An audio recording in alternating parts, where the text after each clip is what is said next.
Começa agora o BTCast. Teologia é nosso esporte.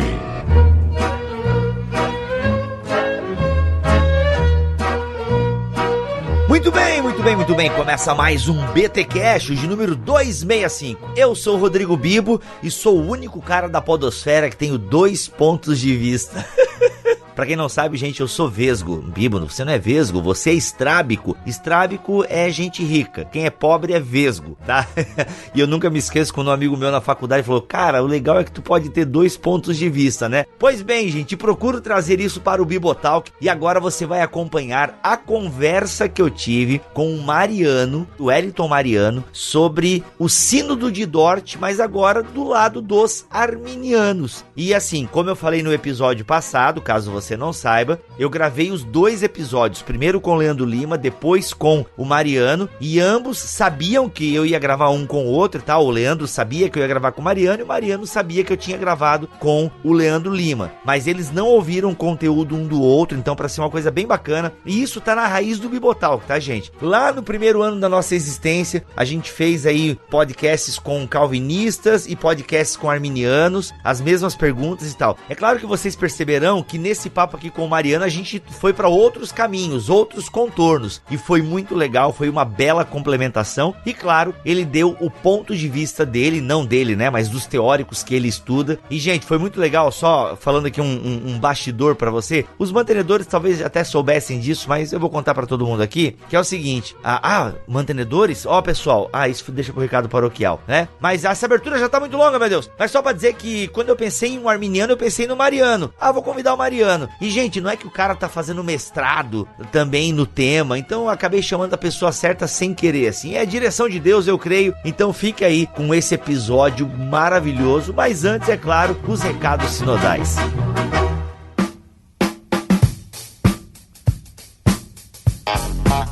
E nos recados paroquiais dessa semana, galera, quero avisá-los que nós vamos ter BTD em Londrina, dia 27 de outubro, tá bom? Em Londrina, no Paraná, dia 27 de outubro, garanta o seu lugar. E no dia 24 de novembro, BTD em Brasília. BTD em Brasília, dia 24 de novembro. Informações, se você quer encontrar aí, eu vou estar nos 2 BTDs. Vai estar do Bibotalk, vai estar o Erlan e o Cacau em Brasília. Em Londrina vai estar, deixa eu ver, dos BTcasters só vai estar eu, gente, mas vai estar o Gutierrez Siqueira palestrando e vai estar o Daniel Coelho. Se você foi no BTD de Campinas, gostou dele, ele vai estar lá. E você que é pentecostal, curte o Gutierrez, chega lá no BTD em Londrina, dia 27 de outubro. E o BTD em Brasília, dia 24 de novembro, tá bom? Mais informações estão aqui. Gente, olha só, no de Brasília, os primeiros 200 inscritos vão ganhar 3 livros. Repita comigo, 3 livros, tá bom? Então garanta logo, você que é de Brasília e região, ou você que vai se locomover até Brasília, corre, porque são só os 200 primeiros, ok, gente? Lembrando o seguinte, você sabe que no nosso canal no YouTube, volta e meia, a gente divulga algumas boxes aí, e eu vou dizer um negócio pra você: se você gosta do Bibotalk, se você gosta da gente, eu quero dizer o seguinte, se você é reformado, eu assinaria a Box 95 esse mês, tá? Vou estar lá. Eu e Alex vamos estar lá na Box 95 desse mês, tá? Então só a dica aí, Se você gosta de ler e gosta, né, não é reformado, stricto sensu, você é um reformado que gosta de outras coisas, lê outras coisas, assina a Jesus Cop Box. Assina.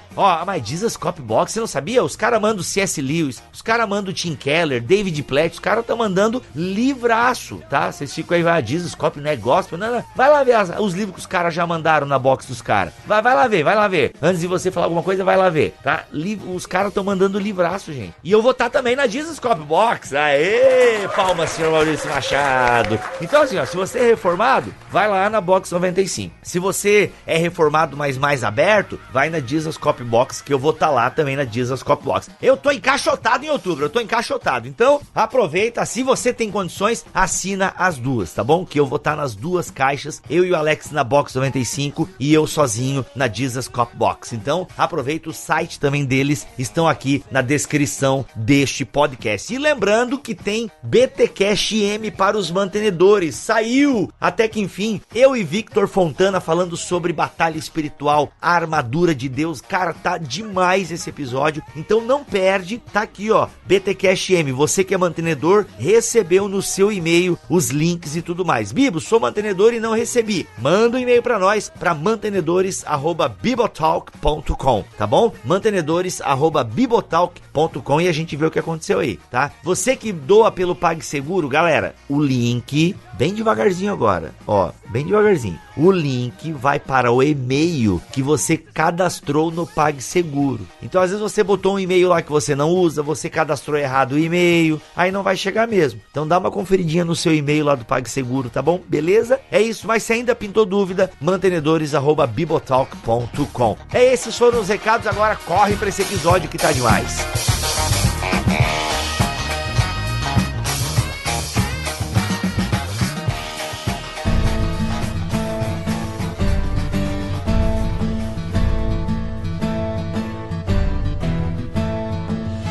Para este programa tenho aqui o Wellington Mariano. Seja mais uma vez bem-vindo ao BTcast, meu amigo. Olá, bom dia, Bibo. Um abraço para todos também, todos os ouvintes, e um prazer enorme retornar a esse programa que tem abençoado grandemente o Brasil. Rapaz, faz tempo, acho que você participou só uma vez, não foi, Mariano? Ou duas, não lembro. Não, eu participei uma vez quando nós tratamos sobre a biografia, a vida de Jacó Armínio.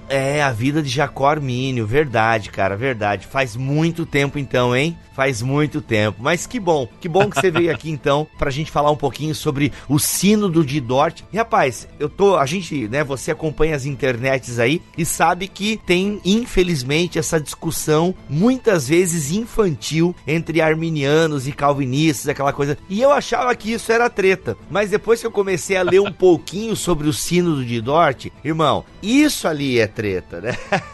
Aquilo que aconteceu lá em Dort, isso sim foi uma treta. E rapaz, eu queria, pastor, que você, por gentileza, nos ambientasse um pouquinho nesse contexto do Sínodo de Dort, para a gente poder entender onde nós estamos aqui localizados na história. Ok, eu queria deixar claro que as leituras que eu tenho feito e as pesquisas que eu tenho feito sobre Dort, elas deixam claro que não se pode tratar do Sínodo de Dort se você não fizer uma relação com o que é chamado de Guerra dos 80 Anos ou a Revolução Holandesa, porque o arminianismo, a briga, né, o embate teológico entre arminianos e calvinistas, que na época era de maneira mais adequada chamada como remonstrantes contra os gomaristas, ou ainda remonstrantes contra os contra-remonstrantes, ela surge num contexto que, se a gente não tiver um mínimo de informação sobre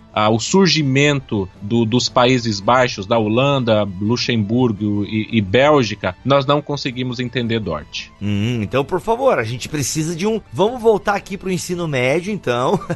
eu preciso desse teu refresh histórico pra gente, então, poder ambientar historicamente aí, pra gente fazer esse link com o Sínodo de Dort, né? Isso, e aqui eu peço a sua permissão para deixar um adendo ao ouvinte que, ao começar a ouvir e de repente ele pensar, mas eu vim querendo ouvir sobre o Sínodo de Dort, agora eu tô ouvindo falar sobre a Holanda, sobre a Bélgica, mas o ouvinte precisa aguentar, ficar um pouquinho aí prestando atenção, que com certeza ele vai ganhar muito depois no entendimento do Sínodo de Dort, ao entender minimamente o contexto histórico em que eles estavam inseridos. Ô Mariano, até porque a gente tá falando ali de um período pós-reforma protestante e é onde o Estado e a Igreja estavam bem envolvidos, né? Então, essa questão, muitas vezes até o protestantismo acabou crescendo na Europa por conta que o príncipe estava querendo, esse negócio de catolicismo eu não quero mais, como é que a gente fala? Pega aí, chama os protestantes e tal, ou o cara adere a uma corrente protestante. Então, por isso que essa questão histórica é importante, eu imagino, porque a gente tá falando de um período ali bem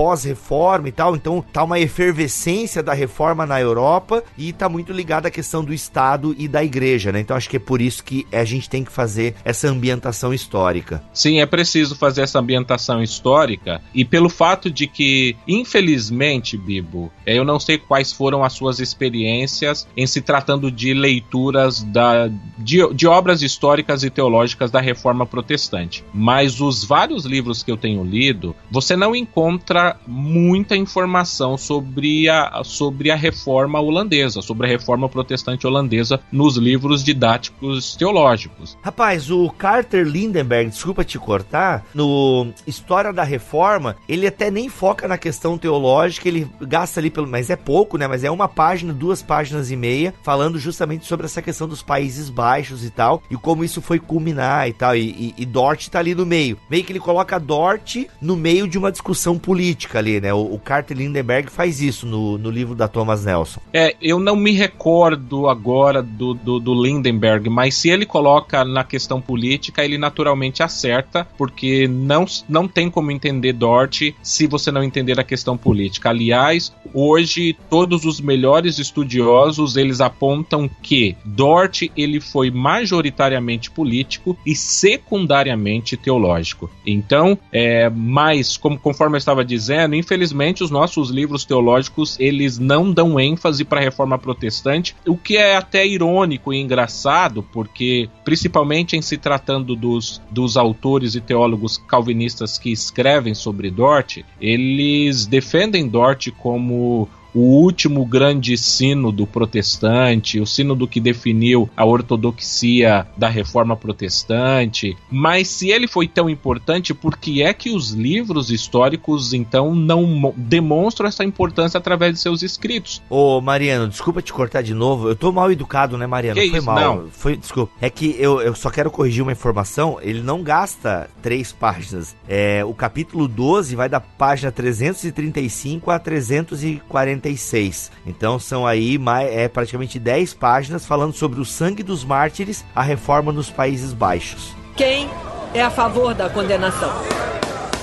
Mas o que eu quero dizer, por exemplo, é que mesmo o Gonzalez e até mesmo o Roger Olson, todos eles, eu não acredito que eles tenham feito isso por eles não saberem ou não terem acesso às fontes, mas por uma questão editorial, que eles, geralmente quando você escreve esses livros de história, você tem que tratar da igreja primitiva até de repente o século XX ou o século XXI, e não dá naturalmente para se escrever tudo, mas dado a importância que Dort tem para a ortodoxia protestante, principalmente do ponto de vista calvinista, deveria se ter muito mais escritos, e não tem. Por exemplo, você também já encontra uma escassez de livros que tratem, por exemplo, sobre a reforma protestante holandesa. Eu acredito que você já deva ter visto livros que falam sobre a reforma francesa, a reforma protestante alemã, mas eu não sei se você conhece algum livro, por exemplo, que fala assim: eu li um livro sobre a reforma protestante holandesa.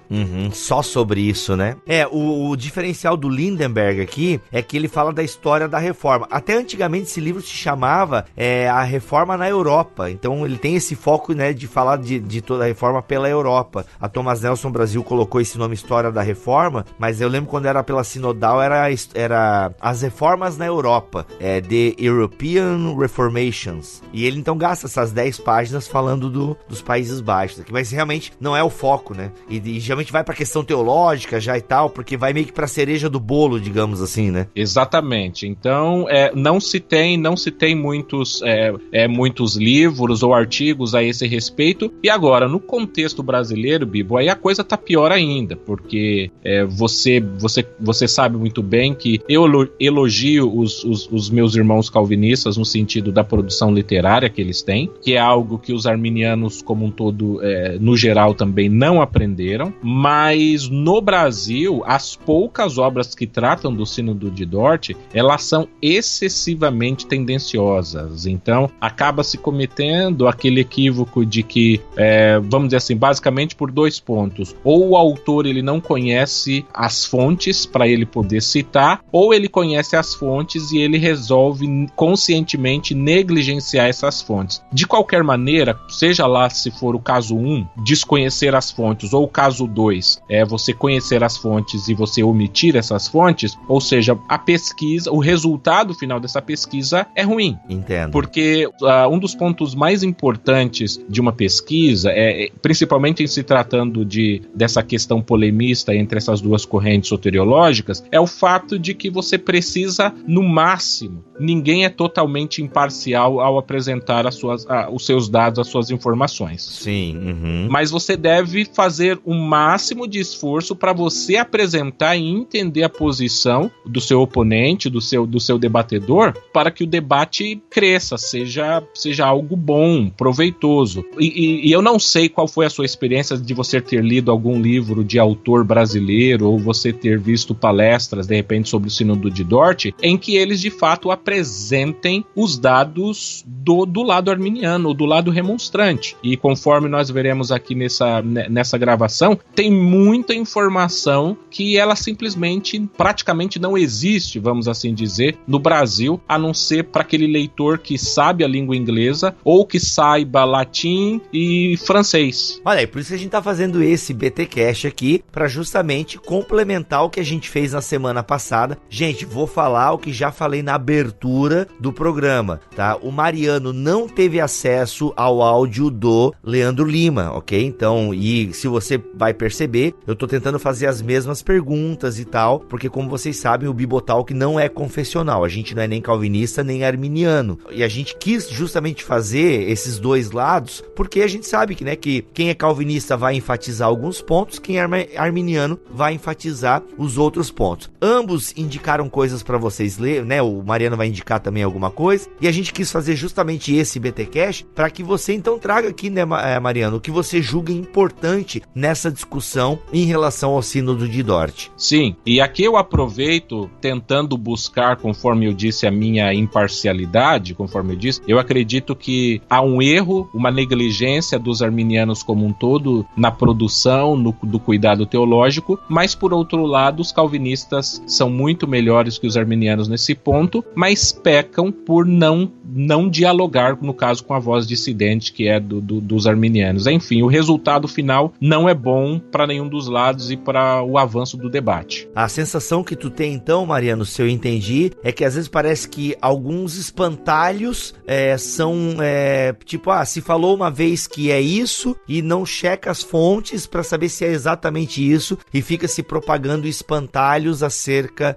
de determinado fato ou conceito teológico. É essa a sensação que você tem? É essa a sensação, porque o Sínodo de Dort, por exemplo, quando os remonstrantes eles foram colocados como réus para serem julgados no Sínodo de Dort, eles não tiveram direito de resposta. Enfim, eu estou me adiantando um pouco aqui, mas o que eu quero dizer, sobre o primeiro ponto, eles escreveram mais de 200 páginas, só sobre o primeiro ponto da remonstrância. Depois, sobre o terceiro ponto, eles escreveram mais 130 páginas aproximadamente. Então, existe uma produção escrita dos remonstrantes que eles escreveram exatamente não para responder aos calvinistas, porque eles sabiam, perceberam, já todos eles estavam conscientes de que eles não estavam ali para terem um espaço de igualdade, um espaço entre iguais. Eles estavam na condição de réus, de subalternos. Então, os remonstrantes escreveram isso. Nós não estamos escrevendo com um intuito, como se nós fôssemos inocentes, que com essa escrita nós vamos mudar o pensamento das pessoas que estão aqui nos julgando, que são os nossos juízes. Mas nós estamos escrevendo pensando na posteridade, ou seja, o que nós queremos deixar como legado, qual era a nossa visão nesse momento. Mas esses documentos, eles praticamente inexistem no tratamento de obras calvinistas. E aí eu estou falando aqui no geral, é possível, como você citou o Lindbergh, é possível que de repente exista um ou outro que tenha um tratamento mais acadêmico acadêmico, em termos sérios, de apresentar as duas visões. Mas, no geral, é esse o retrato das obras no Brasil e é esse o retrato dos vídeos, palestras e ensinos que se tem sobre Dort no Brasil. Quem é a favor da condenação? Vamos então, a gente prometeu aqui há 2-3 minutos atrás falar sobre a questão histórica. A gente em off-topic, Mariano, tinha combinado de começar pela questão teológica e depois ir para a questão histórica, né? Que você falou em off-topic aqui para mim que o Sínodo de Dort, ele é mais político do que teológico. Exato. Mas vamos começar então pelo histórico, então, pra gente fazer essa ambientação que vai culminar no Sínodo de Dort, então. O que você acha relevante em termos históricos pra gente começar a caminhar aí para essa discussão? Tudo bem. Bibo, eu aproveito para te deixar à vontade para, de repente, interagir comigo, porque eu tenho muita informação, mas não sei, em termos de experiência, o quanto que eu estou falando aqui. Você vai ter que editar. Qualquer coisa, se você falar, Wellington, dá uma resumida aí, eu dou uma resumida. Mas, enfim. Tá, eu vou falar agora, Wellington, dá uma resumida. Tá? Tenta pensar, eu sei que tu tá agora com isso muito fresco na tua cabeça e tal, mas tenta pensar assim, tipo, pá, isso aqui, aconteceu essa invasão aqui, veio a independência aqui, e papapá, a reação espanhola, e não sei o que, tchau, entendeu? Entendi. Olha, então é o seguinte, o que nós chamamos de Holanda hoje, ou Holanda, Bélgica e Luxemburgo, na época do século XVI, 1500, século XVII, 1600, elas se chamavam as Províncias Unidas, e elas se chamavam as 17 Províncias Unidas. Essas Províncias Unidas, elas estavam divididas em 2 grandes blocos, com 7 províncias no norte. Essas 7 províncias no futuro viriam, em termos gerais, a se tornar Holanda, e as 10 províncias do sul vieram a se tornar, no geral, o que hoje nós chamamos de Bélgica e Luxemburgo. As 7 as 7 províncias. As 7 tribos. O cara tá com a história de Israel fresca na cabeça, ainda que não é 7, mas tudo bem, né? É que 7 é o número bíblico, eu entendi a miscelânea, vai lá, continua. E essas 7 províncias do norte, elas falavam, no geral, majoritariamente o holandês, ao passo que as 10 províncias do sul, elas falavam majoritariamente o francês. E essas províncias, elas receberam de Carlos V, em 1549, no que é chamado de sanção pragmática, eles receberam uma certa autonomia política e econômica, e quando Carlos V ele falece e ele passa no caso o trono da Espanha católica, ele passa para o seu filho Filipe II, e essas 17 províncias unidas também são herdadas por Filipe II. Filipe II é nada mais nada menos o homem que vai se casar com a Mary Tudor, conhecido como a Maria Sanguinária da Inglaterra. Então ele era extremamente católico, fervoroso nesse sentido, casado também com uma católica fervorosa. E tanto Filipe como rei da Espanha e a Maria Sanguinária como a rainha da Inglaterra, eles queriam impor o catolicismo em sua terra. Lembrando que naquela época nós tínhamos o que nós chamamos de reformas magisteriais. É basicamente que o líder, a maior autoridade da nação é que define a religião dos seus súditos. Então, nesse caso, Filipe II, ele não admitia e não queria que o protestantismo se proliferasse nas suas terras. E ele, então, começa uma série de ações políticas e econômicas que vão deixar os habitantes das 17 províncias muito bravos, muito chateados com tudo que está acontecendo. Ele aumenta muito os impostos. Ele, diferente do pai dele, ele não falava holandês, ele não falava espanhol, ele não foi criado naquele ambiente. Ele tira o direito dos nobres, que eles já tinham alcançado há muito tempo, ou seja, os direitos políticos adquiridos, até mesmo nessa sanção pragmática conferida pelo seu pai, né, o Carlos V, ele abole muito disso, e aí ele exige que todos os seus súditos sejam católicos. Agora veja, As Províncias Unidas, elas eram muito boas no comércio, Bibo, muito boas no comércio. Viajavam, tinham comércio com todos, com muitos dos países ou estados daquela época. De maneira que a população da Holanda, ela era muito cosmopolita. Então, você tinha influências religiosas de todos os tipos vindo na Holanda. Enfim, os nobres, eles vão ficar bravos com Filipe II e eles vão escrever um documento chamado O Compromisso dos Nobres, em que eles vão pedir para que Filipe II reveja sua política econômica e que ele reveja sua política religiosa. O que vai acontecer? Em 1566, em razão do Filipe II tentar impor o catolicismo nas Províncias Unidas, alguns protestantes, em especial e majoritariamente os calvinistas, eles atacaram as igrejas católicas naquilo que é conhecido como uma fúria iconoclasta. Então eles começam a invadir as igrejas e a destruir todo tipo de imagem, todo tipo de símbolo que eles, como protestantes, não achavam que eram verdadeiros. Caramba! Então existe uma destruição de um patrimônio histórico religioso católico muito grande no ano de 1566. Quem é a favor da condenação? Esse não é o ano também da Confissão Belga? Ela tem alguma ligação nesse processo todo? A Confissão Belga, ela é um produto do francês, eu não falo francês, Guy du Debré.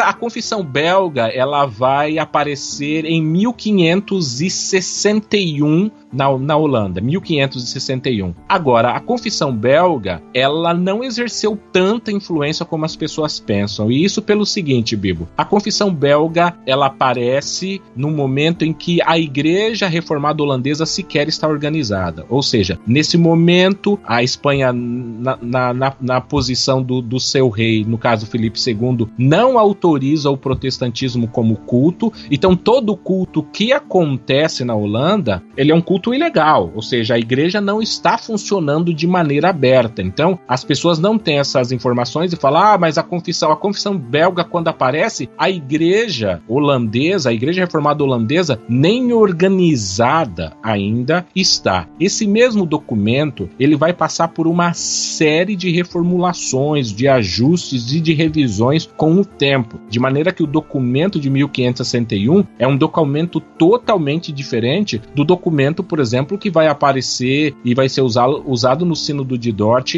em 1618 e 1619. Mas tem um aspecto, já que você me indagou sobre isso, que vai pesar muito na questão do Sínodo de Dort e na reforma holandesa. É que o seguinte, como o nome diz, a confissão é belga. Isso está do lado das 10 províncias do sul. Essas 10 províncias, futuramente, elas vão continuar católicas. E quem vai buscar a emancipação e vai se tornar protestante é a Holanda, que é do norte. Então a confissão belga para os nativos holandeses, eu estou usando aqui holandês de uma maneira anacrônica, mas nessas 7 províncias unidas, eles consideram aquele documento um documento estrangeiro, e que na verdade era mesmo, ou seja, a confissão é belga, a confissão não é holandesa. Aí eu me adianto para dizer, o outro documento que teve não um papel preponderante ou importante no início da reforma holandesa é o Catecismo de Heidelberg.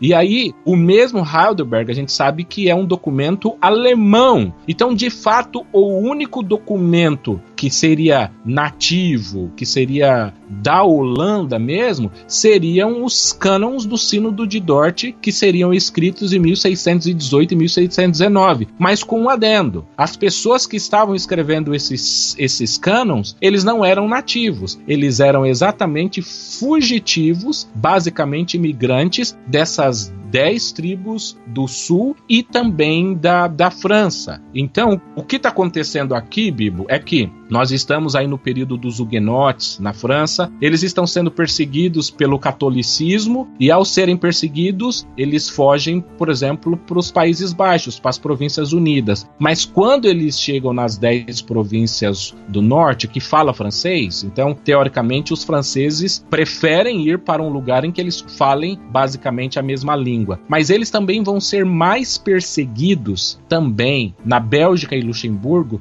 do que a Holanda foi. No final, esses protestantes e esses calvinistas rígidos, eles saem e se instalam no norte, e são esses calvinistas que depois, futuramente, vão tomar e deter o poder político na Holanda e que vão, naturalmente, trabalhar no Sínodo de Dort, criando os cânones do Sínodo de Dort. Ou seja, não foi um documento nesse sentido nativo, que era uma das reclamações que os remonstrantes estavam apresentando, falando: vocês não são daqui, vocês não são originários daqui e vocês estão impondo uma religião, uma visão extremamente diminuta do protestantismo sobre nós que somos desse país. Quem é a favor da condenação? E aí o que vai acontecer? Depois desse ataque iconoclasta, o que vai acontecer? O Felipe II vai mandar um duque chamado Duque de Alba, ou Duque de Alva. Ele vai para as Províncias Unidas e ele então instaura uma Inquisição espanhola nas Províncias Unidas. E aí ele começa... ele tem uma espécie de conselho que é chamado Conselho dos Problemas, enfim, e que para os protestantes é chamado de o Conselho ou Concílio de Sangue. O Duque de Ferro, tu falou, eu li aqui agora. Exatamente. Esse duque, ele vai começar a matar muitos protestantes. Agora, os protestantes não estão morrendo somente a partir agora de 1567, que é quando o Duque de Alba, o Duque de Ferro, chega na Holanda. Eles já estavam sofrendo uma espécie de inquisição desde 1520 com Carlos V.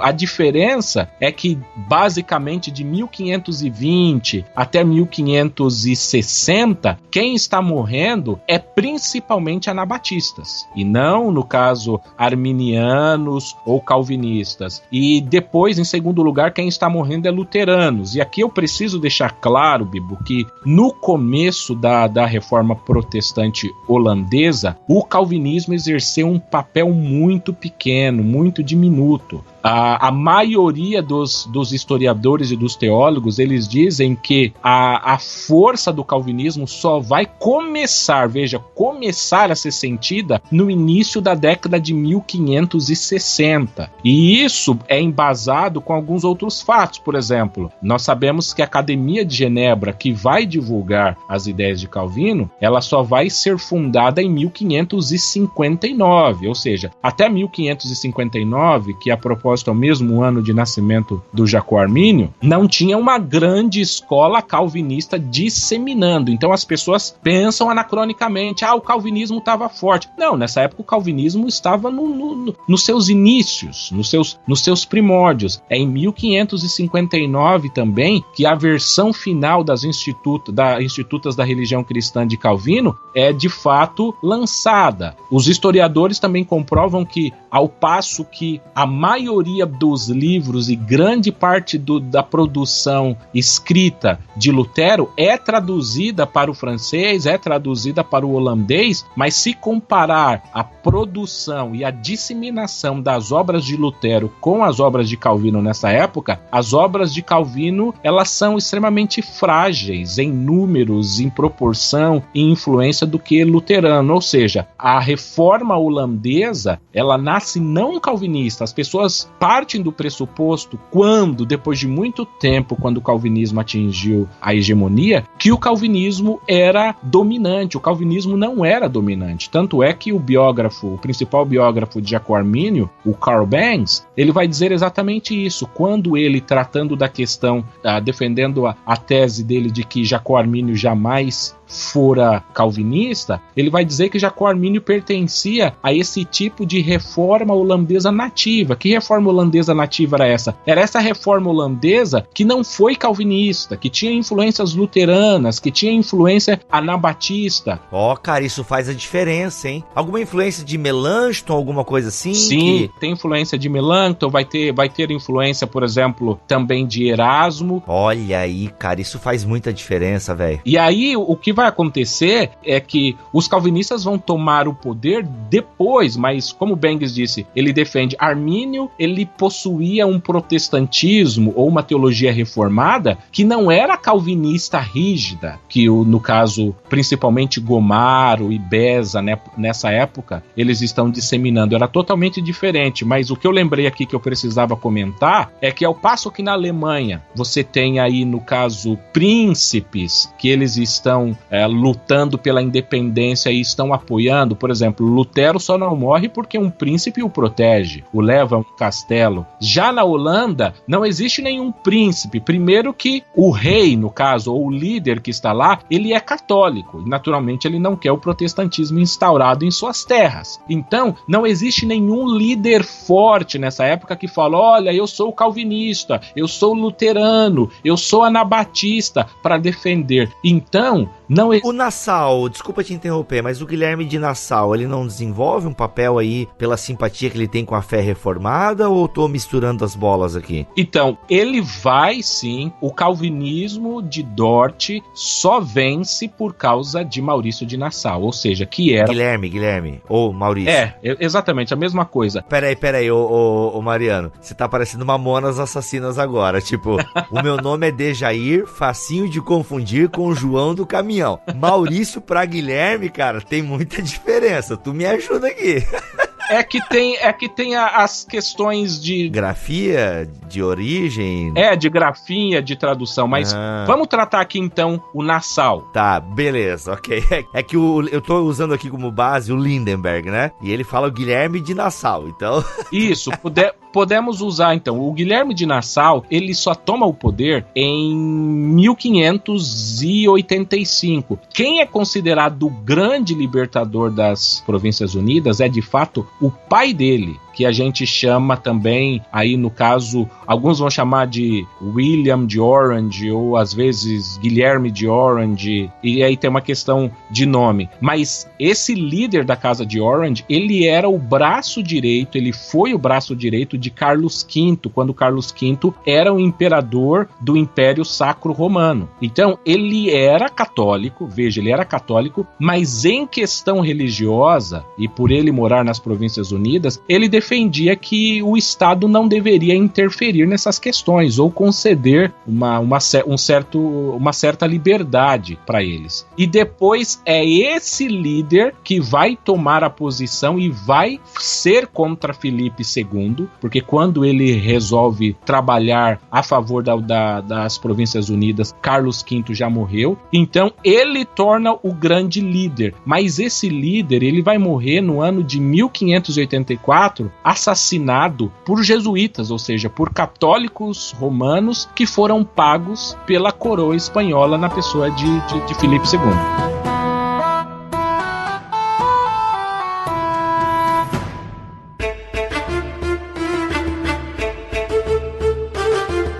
Me ajuda aqui, Mariano, numa informação. Alguns minutos atrás, tu falaste de uma revolta iconoclasta por parte dos reformados. Segundo aqui o autor que eu tô me embasando, ele atribui, inclusive, à Casa de Nassau essa revolta, né? Essa rebelião iconoclástica. Sim. Tá ligado? Sim, no caso está ligado. Mas aqui um dado importante, por exemplo, o sogro de Jacó Armínio, que nessa época ele ainda não era o sogro, mas viria a ser o sogro de Jacó Armínio, já tinha um crush, né, ali com a mulher dele, então já possível sogro à vista e tal. Então, eu acredito que eles ainda não se conheciam, porque ele era da cidade de Amsterdã, e no caso o Armínio, ele foi de Aldewater, depois ele estudou em Leiden, depois ele estudou em Genebra, depois ele estudou na Basileia, depois ele passou um tempo na Itália, e depois ele retorna. Então eu acredito que eles só vão se conhecer, no caso, ele só vai conhecer sua futura esposa, quando ele é chamado ao pastorado da Igreja Reformada Holandesa em 1587, 1588. Mas o ponto que eu quero dizer aqui é que, por exemplo, esse mesmo sogro de Jacó Armínio, que tinha as mesmas visões protestantes, muito parecidas com de Armínio, ele vai avisar os católicos. Quando ele fica sabendo que os protestantes vão atacar as igrejas, ele fala, eu não tenho como impedir, não tenho poder, não tenho força política para isso, mas o mínimo que eu posso fazer é avisar vocês, para que vocês peguem e salvem o máximo que vocês puderem dos seus crucifixos, seja lá, todos os objetos religiosos que vocês tiverem, para mostrar que as Províncias Unidas nessa época, elas já tinham, principalmente entre esses comerciantes das Províncias Unidas, que estavam acostumados a comercializar com vários outros países e estados, uma postura mais tolerante. Então, embora eles divergissem teologicamente nessa questão, ele não achava que isso dava motivo para os protestantes, por exemplo, saquearem e destruírem as igrejas católicas dessa época. E é essa tolerância que Armínio vai pedir, vai buscar, que era característica dos nativos, que os calvinistas não têm. Mas isso também se explica historicamente. Por quê? Porque esses calvinistas, eles foram basicamente expulsos da França pelos espanhóis. Eles foram basicamente expulsos do caso da Bélgica e Luxemburgo, nas 10 Províncias Unidas do Sul, pelos espanhóis. Quando eles chegam nas 10 Províncias do Norte, a atual Holanda, eles estão calejados, eles estão machucados e eles querem uma revanche política contra o catolicismo espanhol. Mas os nativos no caso Armínio, embora ele tenha perdido os pais no massacre de Aldewater, que foi um massacre católico que realizou na cidade natal, eles não tinham esse histórico de briga como os calvinistas tinham na França e na Bélgica e em Luxemburgo. Entendi. E aí o que vai acontecer? Esse Duque de Alba, ele vai trazer um exército de aproximadamente, se não me falha a memória aqui, 20 mil soldados, ou mais especificamente mercenários, que eles vão tomar conta do país. Então é como se a nação ou o estado que aspirava a ser a sua independência estivesse sitiado, Bibo. Você entendeu? Porque as tropas estão ali. O que vai acontecer? Nessa mesma época, a Inglaterra está tendo uma guerra com a Espanha. É nessa época que a grande frota de navios espanhóis eles vão ser destruídos. E é aproximadamente nessa época que a Espanha fale, ela quebra, ela fica sem grana, sem dinheiro. E aí a coroa espanhola não tem dinheiro para pagar esses mercenários espanhóis. O que os mercenários espanhóis vão fazer? Eles vão falar, nós vamos ser pagos de qualquer maneira. Eles começam a invadir casas, instituições, eles pilham a propriedade privada, eles estupram mulheres, eles matam. Caraca, e eles destroem. Aí o que vai acontecer? Porque precisa ficar claro que nessa época, nós estamos falando, mas a maioria da população é católica, Bibo. O protestantismo está começando a se tornar uma religião oficial ali. Esses católicos, embora católicos na teologia, eles começam a ter uma simpatia pelo protestantismo, não basicamente por questões teológicas, mas por questões políticas, ou seja, porque são esses mercenários que, deixa eu aqui personificar, mataram minha mãe, ou estupraram minha mulher, que roubaram o meu carro, eles são pagos pelos católicos espanhóis. Então eu não gosto dos católicos espanhóis. E isso vai dar um vigor para a luta de independência dos habitantes das 7 províncias do norte. Alba, ele é tão hábil naquilo que ele vai fazer, que ele consegue garantir que as 10 tribos... Ó, eu com as tribos de novo aqui. Que as 10... que as 10 províncias do sul permaneçam católicas. Então, ficou resolvido, ele resolveu. Mas o norte, ele quer se tornar protestante. Então, o que acontece? A população começa a falar, nós queremos independência, nós queremos independência, nós queremos independência. Então, Bibo, tudo aqui, o principal aqui, é uma busca de independência política que daria a eles uma independência religiosa. Sem independência política não existe independência religiosa. E é por isso, Bibo, que quando se fala que Armínio foi católico, os remonstrantes eram católicos, a teologia arminiana é católico, o que os autores estavam querendo dizer no seu contexto é o seguinte: se você é católico, é como se os grupos ficassem divididos da seguinte maneira: os protestantes querem a independência, os católicos, naturalmente, querem continuar com o catolicismo. Chamar alguém de católico era chamar alguém de antinacional, antipatriota. Não era basicamente só dizer, ele adota a política católica. O peso aqui é muito mais político do que teológico. Se eu for católico, pressupõe-se que eu sou a favor das políticas econômicas católicas, espanholas, o que no fato eu não sou. E aí existem vários grupos nessa época que estão ali naquele espaço, existem os católicos teologicamente e também favoráveis à política católica espanhola, mas existiam católicos que eram católicos teologicamente, mas não gostavam da política espanhola, que para eles também era interesse que a Espanha, no caso, saísse dali e perdesse sua autoridade. Existiam os calvinistas que eram basicamente, no geral, todos contrários tanto à política espanhola quanto à teologia católica espanhola, e existia um outro grupo de protestantes que eles eram teologicamente contrários à teologia católica, mas que alguns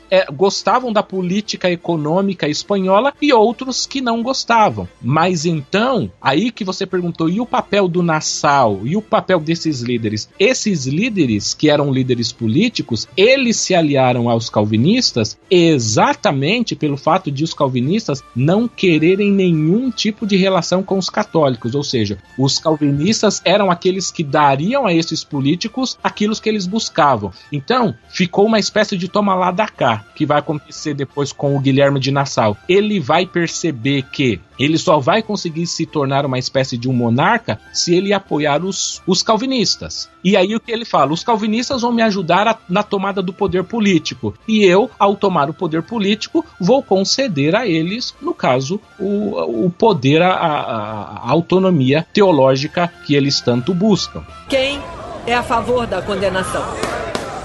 A gente vai ter que dar um salto na história aqui, Mariano, porque senão a gente também vai se alongar um pouco demais. A não ser que tenha alguma coisa que você acha que precisa ser complementada, mas vê se a minha pergunta te ajuda a você conseguir passar toda a tua ideia que você tem aí. Olha só, pelo que eu entendo, no Sínodo de Dort, a gente tem uma vitória desse julgamento dos reformados. Como é que eles conseguiram, então, permanecer no poder? Como é que dá essa virada? Ou como é que eles conseguiram, né, tomar esse poder? A Guilherme, então, mesmo sendo assassinado, conseguiu deixar o legado, e a fé reformada permaneceu ali na Holanda, firme e forte. Como é que isso vai desembocar no Sínodo de Dort, ao ponto de a fé reformada sair vitoriosa? Eu não sei se essa é a palavra, mas sair vitoriosa desse julgamento, né? E, consequentemente, os remonstrantes serem condenados, né? Eu não sei se eles ganharam a pecha de hereges, né? Sendo condenados como hereges e tendo que sair do país. Como é que acontece isso, então?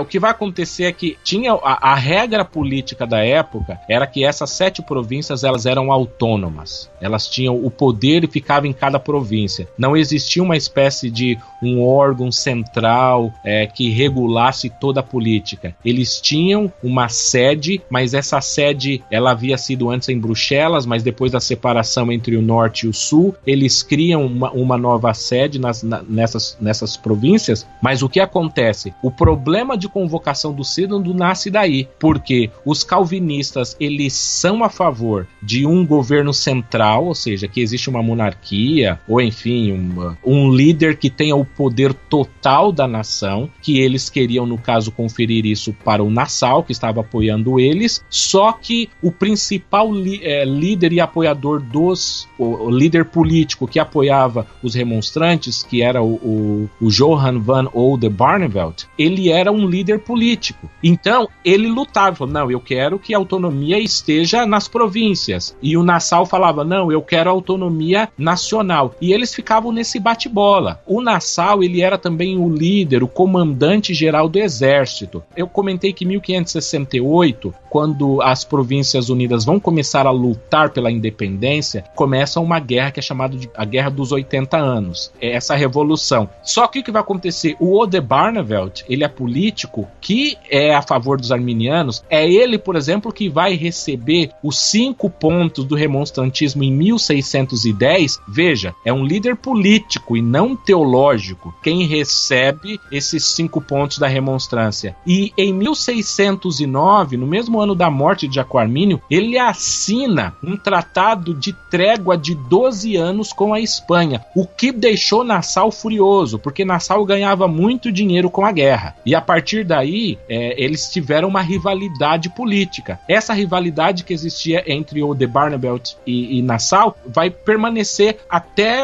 depois do Sínodo de Dort. Os arminianos vão se aliar ao Oldenbarnevelt e os calvinistas vão se aliar a Nassau. Aí o que vai acontecer? Nassau, que nunca se envolveu em questões políticas, aliás, ele era leigo, e eu às vezes até dou risada de alguns vídeos que eu assisto em que as pessoas falam, mas o Nassau, ele se converteu ao calvinismo, a conversão dele é uma piada. Ele era conhecido pela promiscuidade sexual, então nesse sentido, se ele fosse calvinista, ele teria sido um dos piores tipos de calvinista. Ele não conhecia as questões teológicas. Certo autor coloca em que um debate, ele apresenta a visão remonstrante como se fosse a visão calvinista. Enfim, ele era político, ele não era teólogo. Sim.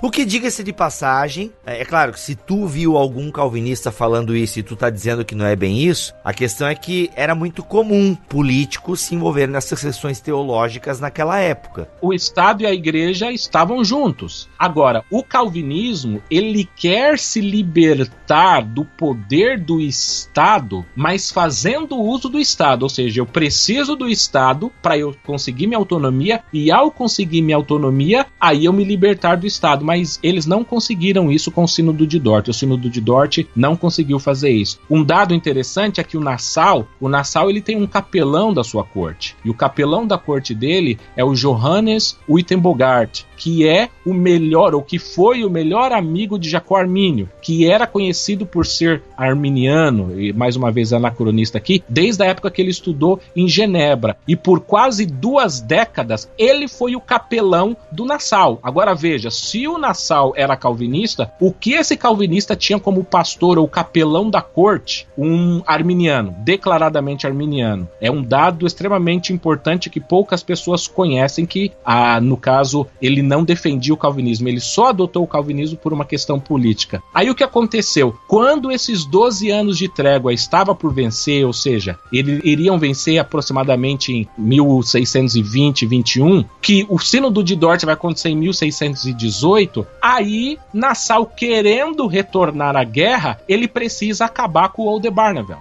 E ele começa a tirar todos os remonstrantes, todos os arminianos que tinham cargos políticos e que tinham influências. O que o Oldenbarnevelt vai fazer? Ele pega e diz o seguinte: nós precisamos criar um exército, e esse exército não pode responder ao Nassau. Por quê? Porque o Nassau está deixando, as casas dos arminianos estão sendo destruídas, as igrejas estão sendo invadidas, e como o Nassau é o líder, é o líder militar, e o interesse dele é que isso aconteça, ele não deixa com que a polícia vá lá defender os cidadãos. Para ele é interessante que aquilo aconteça. O Oldenbarnevelt fala, então, vamos criar uma lei e vamos criar a nossa própria polícia. E essa polícia, essa força militar, não responde mais ao Nassau, mas responde a cada província, a cada cidade, a cada condado que pagar o salário desses soldados. É essa manobra política de Oldenbarnevelt que vai ser considerada por Nassau como traição à nação, traição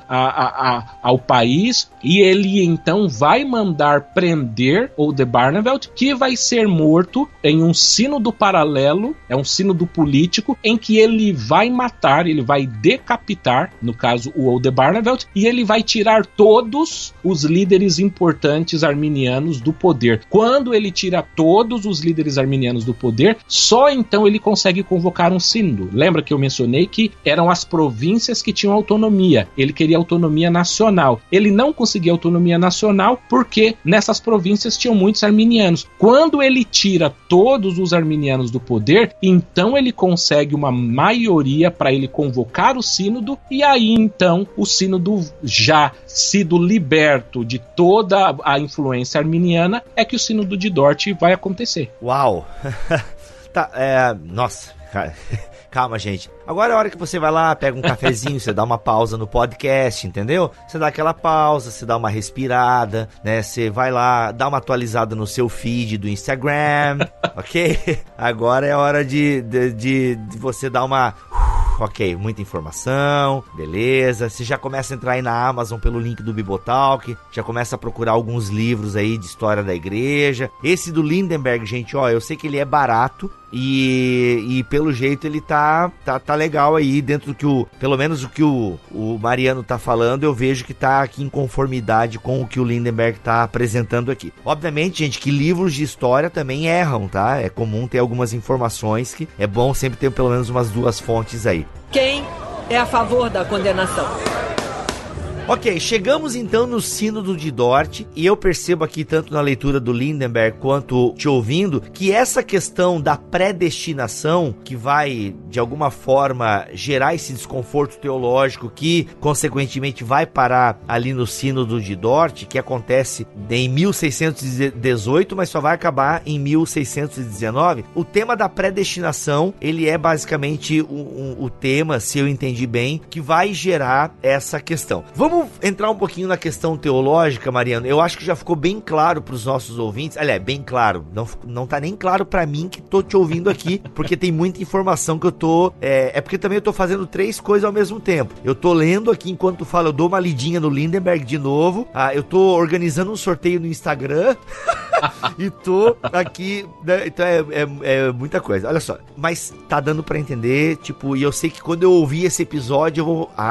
pode crer. Não, ficou muito claro. Mas a gente chegou então na questão teológica e já ficou claro na tua exposição que essa questão teológica do Sínodo de Dort, eu diria que ela é secundária, terciária, nem sei dizer em que área a gente pode colocar, mas não é primária. Não. Posso afirmar isso então, de acordo com base no que você tá falando e até no que eu andei olhando aqui no Lindenberg, não é a questão teológica não é primária aqui em Dort, mas a gente precisa falar dela. Então eu queria que tu me dissesse um pouquinho, teologicamente falando, quem são os remonstrantes e o que eles defendem teologicamente. Os remonstrantes, eles são os seguidores de Jacó Armínio. Eles representavam no geral essa linha desse protestantismo nativo que não nasceu calvinista, que o calvinismo só começou a ganhar força depois de 40 ou talvez até 50 anos depois da reforma nas Províncias Unidas. E existem também muitos líderes leigos aqui, existem muitos leigos na igreja também. Eles são seguidores de Jacó Armínio e nesse sentido eles vão defender basicamente o que Jacó Armínio defendeu, ou seja, os 5 pontos, né, que nós chamamos da remonstrância, os 5 pontos do arminianismo. Eles vão defender a depravação total, e que para Jacó Armínio ele usa o termo inabilidade total, que é a preferência dele. Eles vão defender a eleição condicional, a resistibilidade da graça, a expiação sendo ilimitada, no sentido que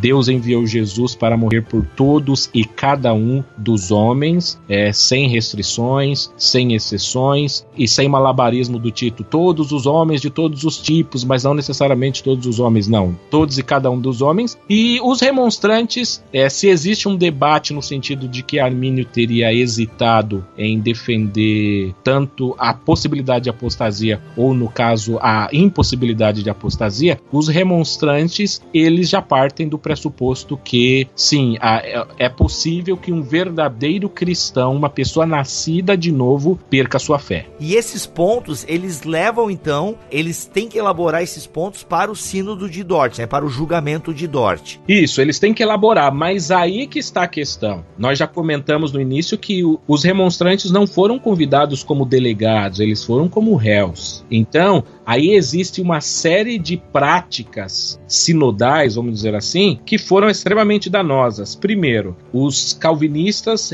responsáveis por convocar os arminianos ou os remonstrantes, eles escreveram um documento assinado dizendo que os remonstrantes não sofreriam nenhum tipo de dano, quer físico, quer patrimonial, e que por isso eles precisavam comparecer ao Sínodo de Dort. Quando eles comparecem no Sínodo de Dort, essa palavra deles, no caso, é quebrada. Por exemplo, Simão Episcópio, na época que se torna o líder teológico dos remonstrantes, ele até pouco tempo era professor, foi ele quem substituiu Armínio na cátedra da Universidade de Leiden. Ele é chamado na qualidade de participante, ou seja, ele tem direito a voto, ele tem direito à fala, da mesma maneira que os calvinistas têm. Mas no caminho, ou seja, enquanto ele está a caminho do Sínodo de Dort, Dort inicia os seus procedimentos e ali disse que eles vão mudar o status do episcópio, que ele não vai mais ter poder de voto, que ele não vai ter mais poder de fala, mas que ele está lá simplesmente para fazer tudo aquilo que os calvinistas ou os gomaristas estão pedindo. A defesa, conforme eu disse também no início, não é dado o direito de defesa. Ou seja, eles apresentam os arminianos e falam: queremos ouvir a voz de vocês. Os arminianos não puderam sequer escolher o seu líder para representar. Eles que iam escolher quem iria falar, da maneira que iriam falar. Os remonstrantes foram expulsos, ou seja, mal começou o sínodo, eles foram expulsos e foram colocados numa sala em que eles tinham acesso controlado, até mesmo de familiares e de pessoas, para eles terem contato. Ou seja, os arminianos não participavam. Eles chamavam os arminianos para dizer: olha, nós decidimos que vocês estão errados nessa questão. Os arminianos falavam: mas nós não concordamos com isso. Eles falam: tudo bem, voltem para a sala. Não tinha direito à tréplica. Nossa, isso é documentado, cara? Isso é documentado. Eu não tô insinuando. Sim. Que horrível essa... Não, eu sei que tu não tá inventando isso. Tipo, não, Bíblia, eu tô inventando da minha cabeça aqui pra falar no podcast.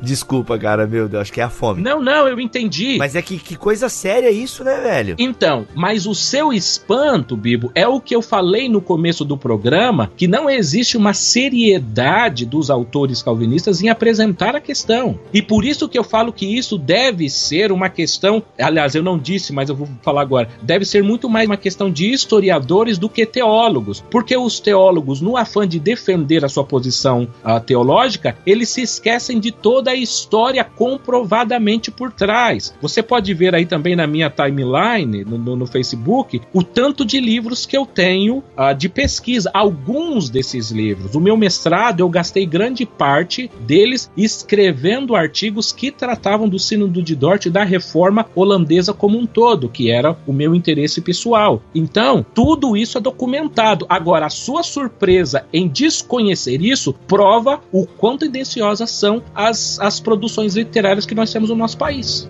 Quem é a favor da condenação? Tá, eu preciso te fazer uma pergunta aqui, Mariana. Ok, a gente tá vendo que a teologia reformada, né, ou a fé reformada... Não, a fé reformada, tô sendo anacrônico aqui. Não, tá certo. Mas eu digo, a reforma holandesa ali, a questão a reforma calvinista na Holanda, ela então foi vitoriosa porque a questão política pendeu mais pro lado deles. Mas os arminianos também não tentaram utilizar a política para suas questões teológicas e nesse sentido se deram mal? Porque senão a gente também, porque realmente é uma coisa muito feia isso que foi feito, né? Mas será que os arminianos não teriam feito a mesma coisa caso tivessem vencido no apoio político e tal? Olha, é uma excelente pergunta, Bibo. E... Pô, acertei uma até que enfim. Não que as outras não tenham sido, mas assim, houve um tempo, por exemplo, o fato de Armínio ter sido pastor da igreja reformada holandesa por 15 anos, o fato de Armínio ter sido professor da Universidade Reformada de Leiden por 6 anos, não foi só porque Armínio era bom teologicamente, era porque Armínio também tinha bons amigos na área política, porque não foram só teólogos que indicaram, toda a indicação, tanto de calvinistas quanto arminianos na época, tinham o dedo da política. Então veja, aí você fala, tá vendo? É verdade, todos eles estavam usando a política. A diferença maior aqui é que, como já explicitei anteriormente, os arminianos não tiveram essa experiência mais dramática que os calvinistas tiveram, fugindo da França, fugindo da Bélgica, fugindo de Luxemburgo, na época, as 10 províncias unidas do Sul. Então, eles eram mais tolerantes. Tanto que, quando os arminianos apresentaram a remonstrância, eles apresentaram para dizer que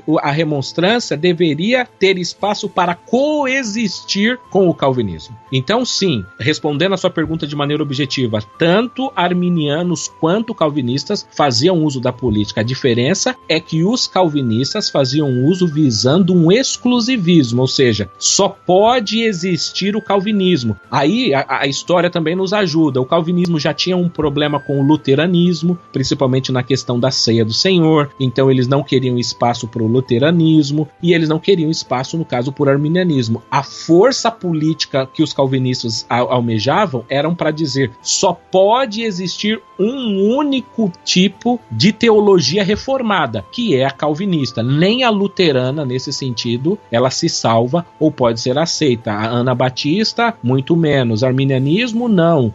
No caso, catolicismo, também não. Então, sim, os dois estavam usando, lembrando que igreja e Estado estão trabalhando juntos, não tem uma igreja separada do Estado nessa época. Agora, os calvinistas faziam isso e convenceram o Nassau a adotar o calvinismo exatamente para dizer o calvinismo é a única religião que vai dar uma força teológica aliando-se à força política e econômica para vencer o catolicismo. Se vocês ficarem com os anabatistas, os católicos vão vencer. Se ficar com os luteranos, eles vão vencer. A única religião que pode vencer essa batalha pela independência é se nós tivermos uma religião forte, e uma religião forte só pode ser uma e ela não pode ter espaço para coexistir com as demais. E foi esse argumento, basicamente, que convenceu Nassau a tomar o partido calvinista. E o povo, Mariano? O povo aderiu, porque assim, a gente fala muito, né, da galera do gabinete, né, os teólogos, os políticos, mas e o povo, cara? O povo tava onde nessa parada toda aí? O povo era católico, o povo era um arminiano, né, usando aí o termo anacronicamente, e aí? É uma pergunta que acabei não me dando conta, até nem fiz no outro episódio, mas lembro agora de fazê-la. O povo, eu até mencionei um pouco disso, o povo era uma mescla de tudo. Tinha artistas ali.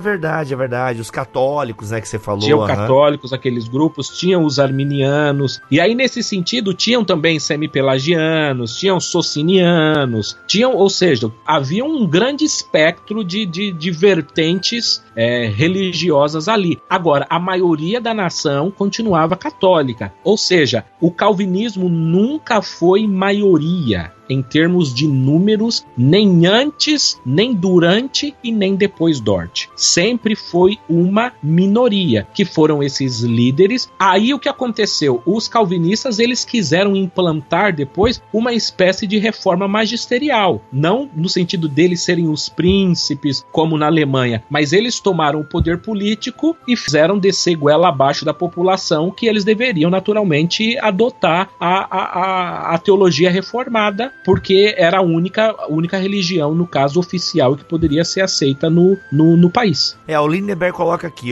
afinal não tinham lutado para remover a Inquisição espanhola só para substituí-la por uma Inquisição genebrina. Um termo forte aqui, né? Sim. Ele está citando o Kaplan e o Pettigrew. Não sei se é Pettigrew que se fala, mas eu gostei do nome do cara, um cara Pettigrew, nome bacana. Daí a partir daqui, inclusive, que ele começa a falar do Sínodo de Dort. O Lindenberg nem dá bola pro Sínodo de Dort, na verdade, ele fala um parágrafo. Legal. Quem é a favor da condenação? Aí tem a resposta, né? A resposta, bem, não seria então uma resposta, né? Do Sínodo de Dort surge os cânones de Dort, onde inclusive nasce a tulipe, né? Nasce aí os 5 pontos do calvinismo. E, inclusive nesses cânones eles ainda fazem outras refutações a doutrinas arminianas. Mas a gente não tem a contrarresposta desses remonstrantes, como você mesmo disse. Mas isso foi escrito para a posteridade, e isso a gente não tem em português, ou hoje em dia já chegou até nós isso em língua portuguesa e tal? Como é que tá? Nós não temos em português, e aqui eu não sei, eu não tenho a informação se isso sobreviveu, esse material. Se sobreviveu, ele provavelmente deve estar em latim, que é outro problema que existe nas questões arminianas. Não é só aliado, vamos dizer assim, a uma falta de cuidado com produção. As línguas em que o arminianismo foram divulgadas, elas não favorecem a disseminação. atualização. Por exemplo, na época, a língua franca, a língua da universidade era o latim. Tanto que no Sínodo de Dort, pelo fato dos calvinistas terem expulsado os remonstrantes, os arminianos das sessões, eles falaram assim: vocês vão responder por escrito, porque vocês não estão aqui, a gente não vai deixar vocês não vão falar, vocês não estão direito à fala. E eles, sem direito a materiais, a livros ou a pesquisa, vocês pegam uma folha aí, vocês escrevem. Enquanto a gente usa a biblioteca, professores e faz a pesquisa, vocês ficam numa sala com a folha e papel e se virem. Assim, um tratamento totalmente desigual. Os remonstrantes, os arminianos, tiveram entre 10 dias e 14 dias,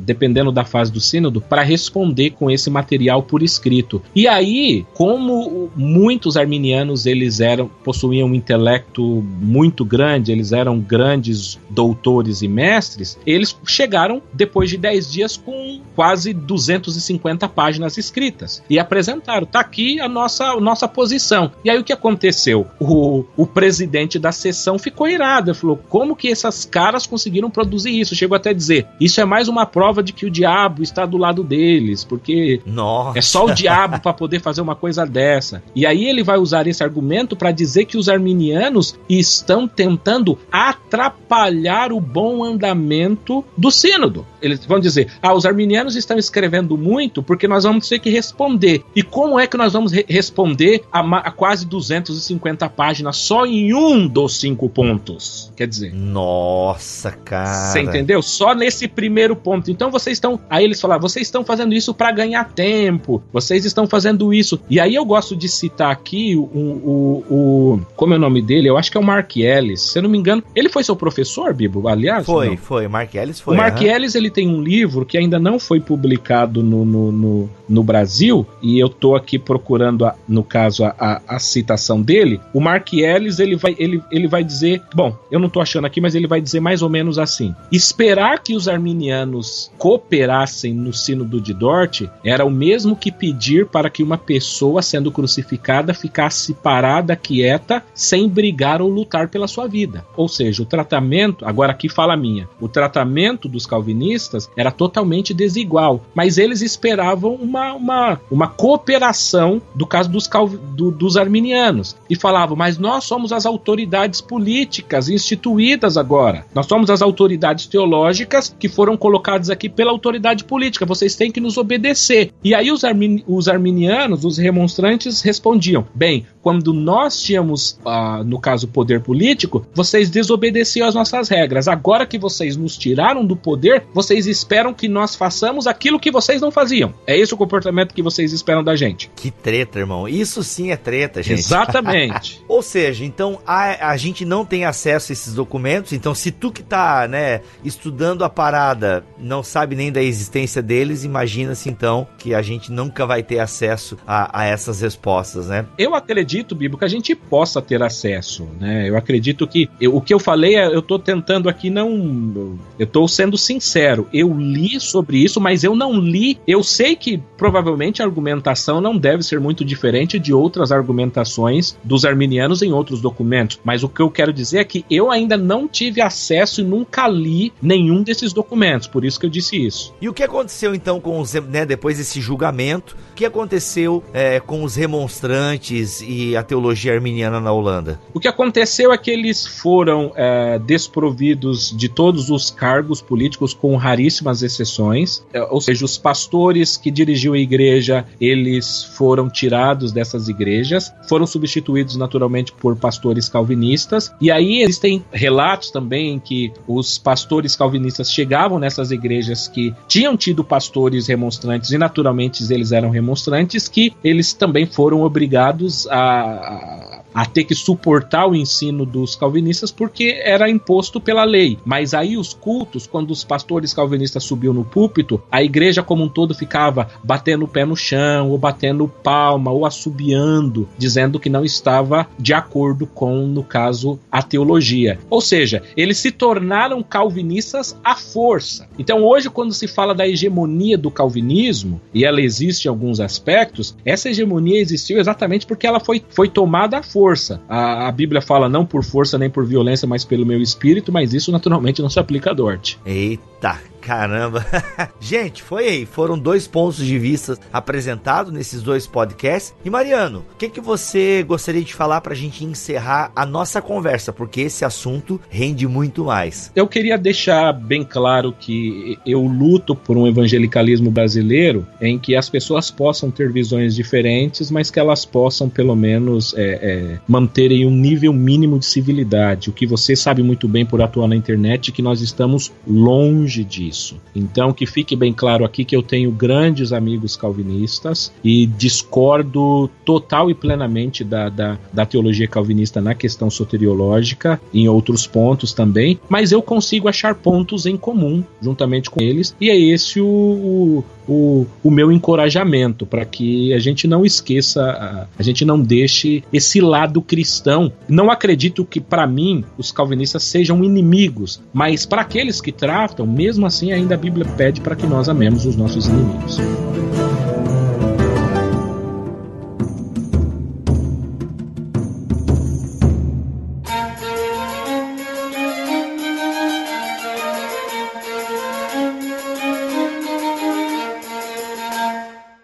Gente, vamos ficando por aqui em mais um BTcast. Os comentários estão aqui para você fazer as suas colocações. Calvinistas, em amor, vocês podem comentar aqui à vontade, colocando os seus contrapontos. Se der tempo, o Mariano vem aqui, dá uma olhada e responde. Tá bom, Mariano? Ó, vê se consegue. Eu te aviso quando a gente lançar o episódio. Você de vez em quando dá uma entradinha aí para ver se tem algum comentário. E Mariano, uma coisa também que eu esqueci de te perguntar, em português, né? Ou até em inglês, tem muitos ouvintes aí que sabem ler inglês. Você indica alguma coisa aí pra galera dar uma lida? Olha, eu indico sim. Eu acredito que a principal obra hoje que vai tratar dessa questão é uma obra que chama A República Holandesa, The Dutch Republic.